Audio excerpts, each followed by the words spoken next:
तो आज का हमारा टॉपिक है ब्रोंकियल अस्थमा। ये एक टाइप 1 हाइपर सेंसिटिविटी रिएक्शन है और इसकी पैथोफिजियोलॉजी ऐसी है कि जैसे कोई भी एंटीजन का एक्सपोजर हुआ तो वो मसल के कांटेक्ट में आता है और वो मसल उस एंटीजन के अगेंस्ट एंटीबॉडी बनाता है। वही अगर सेम एंटीजन का सेकंड एक्सपोजर होता है, सेकंड एक्सपोजर जो है सेम एंटीजन, तो उस जो मसल ने एंटीबॉडीज बनाई थी उस एंटीजन के अगेंस्ट उनका इंटरेक्शन होकर ल्यूकोट्राइन रिलीज होता है और उसके वजह से ब्रोंकोकंस्ट्रिक्शन होता है। तो ये सेम पैथोफिजियोलॉजी रहती है अस्थमा में। तो अस्थमा का पेशेंट जब आता है वो बोलेगा कि मेरे को सांस लेने में बहुत ज़्यादा तकलीफ हो रही है। क्यों? क्योंकि वो ब्रोंको कंस्ट्रिक्शन हुआ रहता है। इनमें क्या देना पड़ता है? हमको ब्रोंको डायलेटर देना पड़ता है। तो इसकी फार्माकोलॉजी में ब्रोंको डायलेटर्स रहते हैं, वो रहते हैं बीटा टू एगोनिस्ट। उनका फंक्शन रहता है ब्रोंकस को डायलेट करना। उसमें एग्जाम्पल है साल्ब्यूटामॉल, टर्ब्यूटैलिन, साल्मेट्रॉल और फॉर्मेट्रॉल। साल्ब्यूटामॉल और टर्ब्यूटैलिन है वो शॉर्ट एक्टिंग है और वो एक्यूट अटैक ऑफ अस्थमा में यूज़ होते हैं। जो साल्मेट्रॉल और फॉर्मेट्रॉल है वो लॉन्ग एक्टिंग है और वो प्रोफाइलैक्सिस के लिए यूज़ होते हैं। जो साल्मेट्रॉल है वो स्लो एक्टिंग है। जो यस है उसमें याद रखना, साल्मेट्रॉल में यस है वो स्लो एक्टिंग है, यूज़ ओनली फॉर प्रोफाइलैक्सिस। फॉर्मेट्रॉल में यफ है वो फास्ट एक्टिंग है, तो ये एक्यूट अटैक ऑफ अस्थमा में भी यूज़ हो सकता है। ठीक है।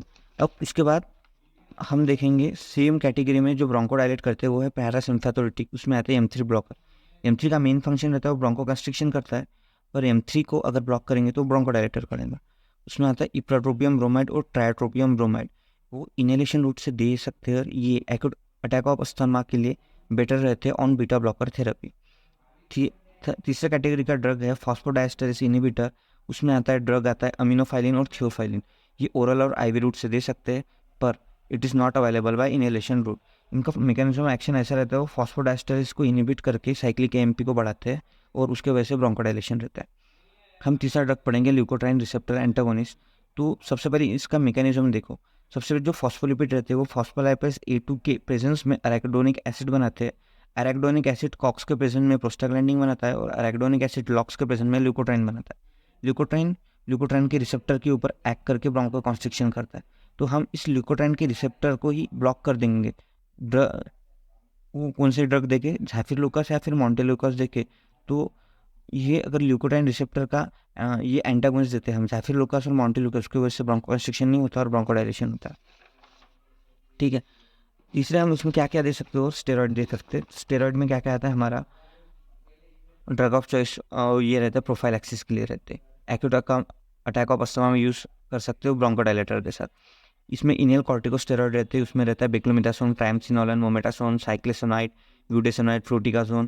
तो इसमें साइड इफेक्ट क्या होता है कि मेन ऐसा देखा जाएंगे तो 5% जो इनहेलेशन कॉर्टिकोस्टेरॉइड रहते हैं वो ब्रोंकस में जाके रहते हैं, पर 95% रहते हैं वो एपिथेलियम को स्टिक करके रहते हैं। उसके वजह से उस एपिथेलियम के इम्यून सप्रेशन हो जाता है। उसकी वजह से उसका मोस्ट कॉमन साइड इफेक्ट रहता है ओरोफेरिंजियल कैंडिडियासिस। तो उसको ट्रीट कैसे करेंगे? पेशेंट को बोलेंगे कि after taking inhale corticosteroid gargling करना है एवरी डोज, उसके एडवर्स इफेक्ट को रोकने के लिए। या फिर अपन टॉपिकल निस्टैटिन यूज़ करते हैं कैंडिडियासिस के लिए। उसके बाद हम यूज़ कर सकते हैं मस्टेल स्टेबलाइजर। जैसे मस्टेल डीग्रैनुलेशन होने के बाद ही ब्रोंकोकंस्ट्रिक्शन होता है, क्योंकि उसके वहाँ से ल्यूकोट्राइन्स निकलते। तो सोडियम क्रोमोग्लाइकोलेट दे देंगे तो उसके अगर मस्टेल का डीग्रैनुलेशन होगा ही नहीं, तो अपने को जो ब्रोंकोकंस्ट्रिक्शन वाली जो ब्रोंकोकंस्ट्रिक्शन होगा ही नहीं, तो अस्थमा के जो सिम्टम्स हैं वो दिखेंगे नहीं। तो मसल स्टेबलाइजर यूज़ करते हैं, उसका नाम है सोडियम क्रोमोग्लाइकोलेट। इसके बाद है ओमेलुजुमैब। इसमें MAB दिखता है, उसमें लास्ट में नहीं होता, मोनोक्लोनल एंटीबॉडी अगेंस्ट IG।